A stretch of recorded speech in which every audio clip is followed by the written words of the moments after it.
Hello everyone and welcome back to Lucky Loaders 15, where I'll be giving you two selections for tomorrow's horse racing action. Now before we get into them, I quickly just want to reflect on how our tips performed today. In the end, it was a successful day here on my YouTube channel, as all three tips were profitable and we had two winners from those selections. We had a winning nap at Exeter, where From My Heart was just a comfortable winner in the end. We didn't see much of the race because it was very misty, a lot of low cloud there, but from what you saw, he did it very impressively from the front, and he could have a lot more to come. Definitely a horse to keep an eye on for the future.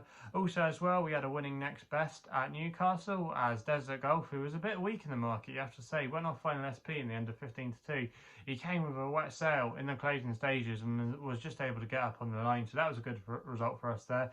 And also as well, our other selection that ran in the 505 at Newcastle, Bridgetown, he was able to collect the each way money, advertised at 8-1. He was quite solid as the each way bet in the race, and he finished in third place in the end, so we got a nice bit of place money there. So yeah, all in all, it was a good day on our YouTube channel today, and fingers crossed we can have some more winners for you tomorrow. So like I said at the top of the video, two selections for tomorrow's racing, and we're going to be going to Worcester for the first selection in the 138 with a horse called When You're Ready for Kevin Brogan and John Joe O'Neill. Kevin Brogan's able to claim £3 here, who's definitely a worthy conditional jockey to take that £3 off. But yeah, When You're Ready, he's an interesting contender. He's going to be making his seasonal reappearance tomorrow, and they're sending him straight over fences, which I think is quite interesting. This, on paper, might look a tough race for the grade. It's not a novice race. He'll be against some already campaign chasers. So it's interesting that Connections are deciding to throw him here. He's off a mark of 125,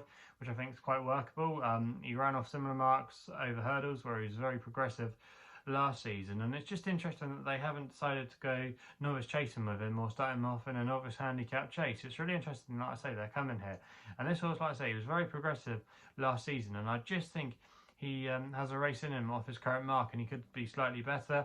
Also as well, the rain that's fallen across the southern half of England and in much of England actually over the last 24 hours or so would really suit him as well. He likes a bit of ease, a bit of juice in the ground, so that's going to help his chances. He's 6-1 currently with SkyBet. They're offering 4 places on this race. I'm just going to recommend a small each way bet, 0.5 each way selection there, and I think he could definitely go very close if he takes the fence in that race there. So yeah, for me, I think in the 138, I think he's got quite solid credentials, and he could have plenty more to offer with the team going in fairly decent next. So yeah, he's going to be my next best of the day. We then go to Fontwell for the nap, which runs in the 340 with a horse called White Hart Lady for Lorcan Murta, claiming free, riding for Harry Fry. Currently available at 13-2. Going to recommend this one to win on the nose with a 1-point bet. That price was available at the time recording at just after 8 o'clock with Betfair and Paddy Power. Now this horse, White Hart Lady, she looked like she was going to be a promising sort for Harry Fry, because when we saw her on her debut, she won quite a nice bumper at Aintree where she hacked up that day. Harry Fry normally likes to target that bumper, if I remember as well. He's won it a couple of times,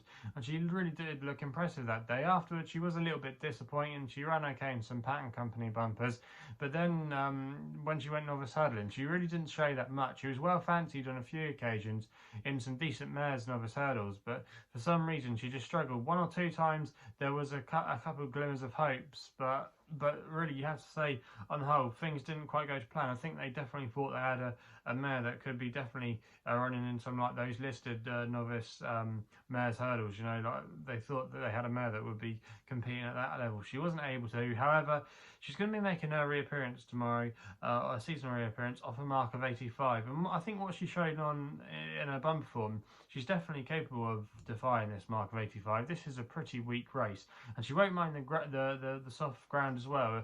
I'm in the south of England. I'm only an hour away from Fontwell, and we've had a lot of rain here this afternoon and going into tonight, so I think it will definitely get into the ground, and that will play to the strengths of White Hart Lady.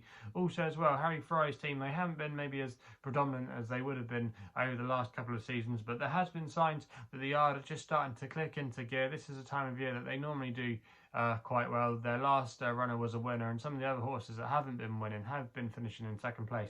So I do think there's quite a few things in this horse's favour tomorrow if she does retain any ability, and maybe coming here fresh might be the time to catch her. So yeah, I think off a mark of 85 tomorrow, it's interesting that they kept her in training, and they've not sent her to the breeding shed, so she must be showing something at home.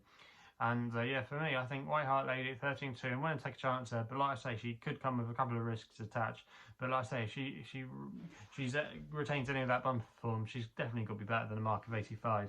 And with Lorca Murta as well, claiming the £3, I'm going to take a chance on there as my nap of the day. So they're the 2 tips for tomorrow's racing. If you're still enjoying these videos, remember to hit the thumbs up button and subscribe here to my YouTube channel at LuckyLadies15. If you want to follow me on social media, Twitter is the only place you can do so, where my handle is at LuckyLady15. And if you want to find out a little bit more about myself, my website is www.chrisladerracing.co.uk. So please carry on responsibly. Hopefully we can have some winners for you tomorrow, and we'll be seeing you soon.